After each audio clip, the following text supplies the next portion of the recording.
Son témoignage touchera toute la salle d'audience.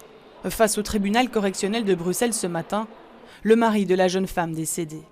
La voix remplie d'émotion, il revient sur les circonstances du drame qui se sont produites 2 ans plus tôt, lorsqu'un incendie se propage dans le foyer scarbecois. Une famille se trouve piégée. Une jeune femme enceinte de 9 mois saute par la fenêtre du 3e étage pour échapper aux flammes et décède. Ses enfants sont brûlés sur 40% de la surface de leur corps. Je souhaitais qu'il exprime effectivement ce qu'il vit aujourd'hui, la douleur, la perte de sa femme et les blessures et les séquelles effectivement de ses enfants. Alors les procès-verbaux c'est une chose, c'est déjà écrit dans le dossier, mais je souhaitais qu'il le dise avec ses mots, avec sa voix, et je pense que le tribunal y aura été sensible. 2 ans plus tard, le procès doit déterminer la culpabilité ou non du foyer. Le ministère public prononce son réquisitoire, la responsabilité pénale de la société de logement est engagée.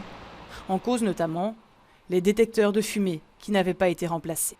Évidemment, au niveau de la faute et des détecteurs d'incendie, il y a eu un problème. Ce problème n'a jamais été nié par le foyer scarbecois. Il ne sera pas nié aujourd'hui. Le dommage est évidemment totalement incontestable et absolument épouvantable. Il ne sera pas non plus édulcoré.